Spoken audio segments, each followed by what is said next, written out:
This is the VoiceOver Marketing Podcast, episode number 17. I have grown a goatee. Are you bold enough? Hello and welcome to this episode of the VoiceOver Marketing Podcast.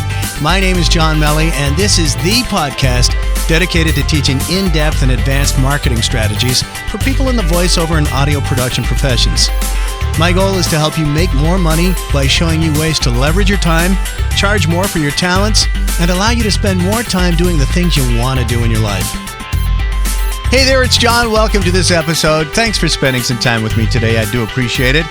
We have crossed the magic number of 10,000 downloads. As of this recording, we have had 10,053 downloads of all the different VoiceOver Marketing Podcast episodes. Special thanks to Mark Scott and Derek Chappell for their tweets in support of that goal. I put a tweet out, I think last week, saying we were really close to crossing 10,000. They were like, yeah, man, go for it. So anyway, thank you guys. Also want to give a quick shout out to Leonida Crawford and Ernie Goyette, who have recently joined the VoiceOver Marketing Podcast Facebook group. Welcome. Thanks for doing that. Feel free to share the VoiceOver Marketing Podcast Facebook group with others. Also, I got a special message from Marion after I published the last episode 16. And her message was, "Ha! John, you forgot to say my name in the podcast. I was looking forward to seeing how you'd pronounce it." Well, Marion, it's easy. It's Marion. I don't think that's what she's looking for. Her last name, I'm going to go out on a limb here, Marion, and I'm going to say it's Bouquet, like a bouquet of flowers. But if you want to Americanize it, maybe it's Bouquet. But since from your Facebook page, I see that you're living in France, I'm going to go with Bouquet. You can message me and let me know how I did. Anyway, love to hear from everybody. Your comments, feedback, fun little pokes, all that kind of good stuff. Just love to have you reach out. You can do that through the podcast homepage at voiceovermarketingpodcast.com. Also on the Facebook group at VoiceOver Marketing Podcast Facebook group. And also, if you go to voiceovermarketingpodcast.com, you'll see on the right-hand side an orange button that says Leave Us a Message. And this also works on your iPhone as well. If you go to voiceovermarketingpodcast.com, you'll see an orange button that appears on the right-hand side of your screen. You click it. You use the microphone that's attached to your computer or built into your smartphone, and you can leave me a voice message directly, and it's totally free. I would love to hear from you. And I don't know many voice people who are at a loss for words, so feel free to go ahead and use SpeakPipe, and we can get you in the show. Last episode, I spent a lot of time talking about how important it is to maintain our health and keep the body healthy in order to perform our jobs as voiceover talent. And so in a continuing effort to eat healthy, I've actually started a vegetable garden this year.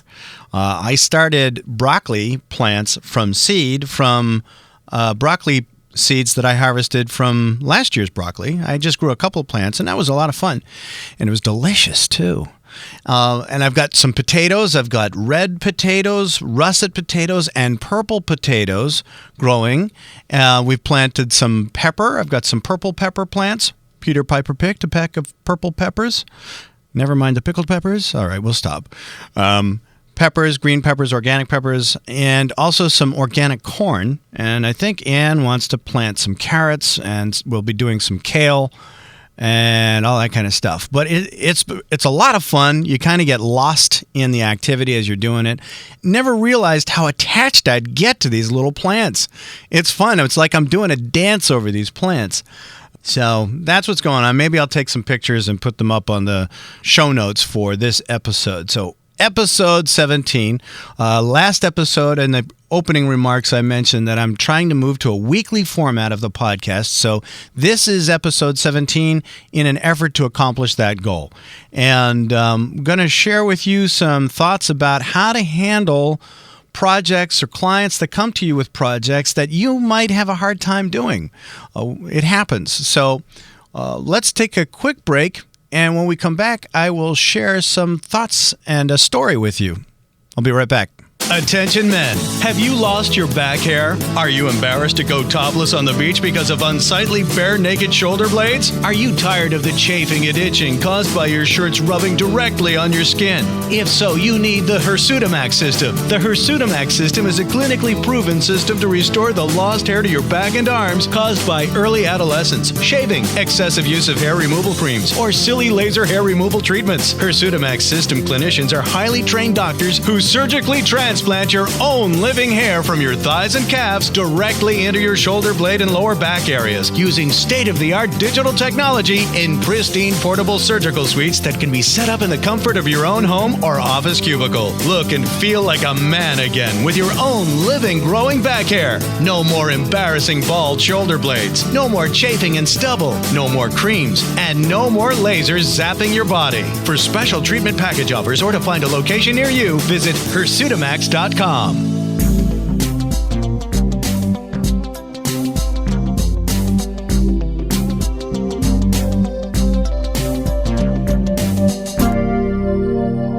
Well, welcome back. Yes, I produced that for my own savage amusement. We've been running a lot of commercials that it's like there's been a war declared on hair, and I decided to say something about that. At any rate, so the topic for today is how to handle projects that are against your morals or your ethics or your values. And if you've been in the voiceover world for any length of time, really in any business, if it hasn't happened already, most likely you will eventually be approached by a prospective client or an organization or business advocating something that might not square with your morals, your values, your ethics or beliefs, etc. I've seen posts and comments about this in some of the different voiceover forums, and sometimes the debate or the discussion, for a better word, centers on something like, if you're a professional, you sometimes need to set your personal feelings aside and do the job, because that's what's called for. And while that might work sometimes, I believe you need to be true to yourself. So what might go against your morals or ethics and beliefs might not be a problem for someone else. Everyone sees the world through their own lens due to their particular set of experiences throughout life and what they were taught and all that. So what you object to might be perfectly acceptable to others. But if you're in business for yourself, I believe you have the right to choose to work with the people you want to work with. And I also believe you always do a better job for clients when you feel good about the projects you work on for them. Personally, I need to look myself in the mirror, and if something is really bothering me, if I'm having a real struggle with my feelings toward working on a particular project, I've got to examine my gut there. And taking work just for the money, in my opinion, is scarcity thinking. It means that you think that there's not an awful lot of opportunity out there. I better take this. Even though I'm not crazy about it, I better take it because I want the money or I need the money. I believe there's always more opportunity in areas that you're comfortable working in. There's always opportunity. So I'm going to share with you a story. You may or may not have the same conflict that I do. Like I said before, I approached this situation from my set of life experiences and different factors within my life. So this may or may not apply to you, but I do think there are, and what I want to do is share with you 7 things that I think you should do when something does kind of stir up those feelings in you that you're not very comfortable working on something on that. So let me share with you the experience, and then I'll talk about the 7 things I think you should do. So I have a client that I've done a number of projects for over a number of years, and this client has been thrilled with my work, so much so that they've promoted my products and services to others. And this client is an attorney, and they offered to promote my services to other attorneys all around North America. And for those of you who are interested in a marketing tactic here, let me step aside from the story for a second and explain to you what this is all about. A very powerful marketing technique is to get an endorsed mailing. And what that is that a client or someone you know who has influence with other people will write a letter on your behalf promoting your products and services. And it's even better if they are a customer of yours as well. So the letter quickly would go something like, dear friend or dear colleague, I just wanted to tell you about product and service that John Melly has provided for me. Insert your name there, not mine. And I've been thrilled with it. I think you could benefit greatly from it. If you want to contact John, here's how to do that. And then they could put an order form in there with it. Now, the arrangement is that I pay referral fees to people who do endorsed mailings to me. It's a very powerful way to get credibility very quickly with prospective clients. It's called an endorsed mailing, and I've done a number of those with all kinds of different businesses. Okay, back to the story. So this client wrote an endorsed mailing for me and sent it out to their list of other attorneys. And I got contacted by an attorney, and I'm not going to say where in North America this attorney is, but their practice is helping people get off DUI or DWI charges, driving under the influence charges. And essentially, my product and service helps different business owners position themselves as experts and helps market their businesses. So, what's my conflict? Well, many years ago, I had a cousin who was killed by a drunk driver, and that impacted me greatly. Another thing is my wife, Ann, does drug and alcohol education at the university level. She does a lot of peer education. She is on some national committees at the college level about drinking and alcohol and drug use on college campuses and how to help students make healthy decisions in those areas, among many other things. She's done an awful lot of work in that area, and I've actually done voiceover and production work for those organizations as a result of Ann mentioning me to them. So, what did I do? As you can hear in my voice, it was kind of a difficult situation because the conflict that I have is my original client has been so supportive of me and promoting me that I didn't want to come across as ungrateful or obstructive or difficult to do business with. At the same time, I wasn't comfortable taking money from something like that to help produce something that would help people get off drunk driving charges. Now, I'm all for due process. I'm all about innocent until proven guilty. I think everybody has a right to the best defense that they can and a right to a trial by jury. I believe in the American system of justice. But I also know that personally, about 95+% of people who get pulled over for a DUI charge were doing something stupid. And I didn't really want to help that out. That's me.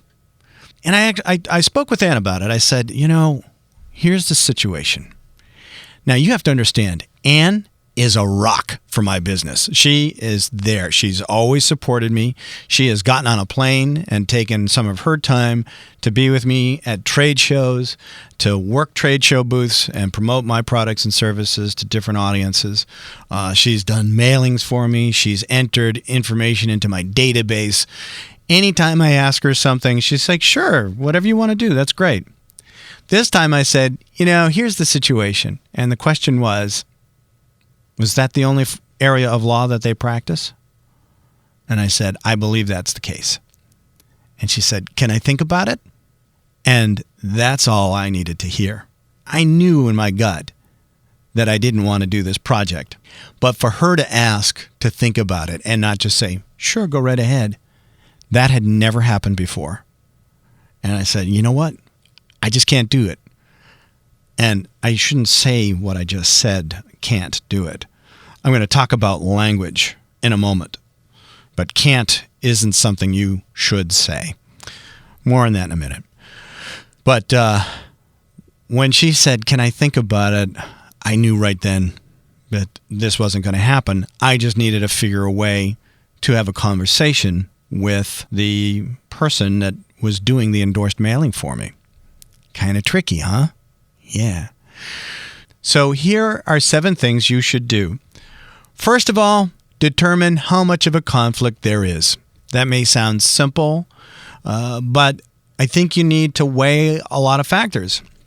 I took into consideration my personal feelings, my life experiences, and my gut reaction to working on a project like this. I also consulted with Anne. She's the most important person in my life, and I need to honor her work. And I felt on some level, if I were to work on something like this, I would be undermining her efforts in other ways. So I want to do that. The other thing is she's not an impartial person. She's got her knowledge in drug and alcohol education that she brings to the table. So determining how much of the conflict there is, talk to the people who are important to you and how your decision may impact them. So I had determined that there's a conflict. I think the second thing you can do is bounce the situation off an impartial, trusted advisor. So I have a business coach. His name is Rob Berkeley, and he was interviewed for episode 10, The Power of Planning and Having a Vision for Your Business. But I spoke with Rob, and I said, here's the situation. He said, John, this is a difficult situation, but I think you need to talk to your client and tell them where you're coming from. And you also need to be prepared to lose the entire opportunity, that you need to prepare yourself that they may pull the opportunity to do the endorsed mailing for you off the table. And candidly, I was. The other thing I think you need to do is this person in this situation, I think you need to speak with the person of influence directly. This isn't something where you type up a quick email and say, I don't want to do this. I believe you should have a conversation with the person, explain why there's a conflict, explain where you're coming from, and that's the next thing you should do. Be honest and explain your conflict. And once you get to that point, I mentioned this before, don't say, for those reasons, I can't do this job. That takes away your power. Say something along the lines of, I need to decline this opportunity for those reasons, or something to that effect. Then I think you need to thank the person for understanding where you're coming from. And finally, number 7, you need to be firm. Once you've set that out there, once you've, for the lack of a better word, drawn the line in the sand, and said, you are going to decline that opportunity. Going back to what Rob said to me, you need to be prepared for the consequences. They could say, well, too bad. You're going to lose out on everything. And they may use that as a leverage point. If you really object to working on the project, I honestly believe that you need to be willing to walk away. And do you really want to work with that kind of a person anyway? That's the question you need to ask yourself.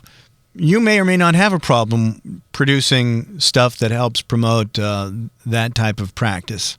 And that's fine. From where I sit, my life experiences, the people who are important to me and their shared background with me and their efforts and their life's work, really. When I look at all of those things, it was an easy decision for me to make.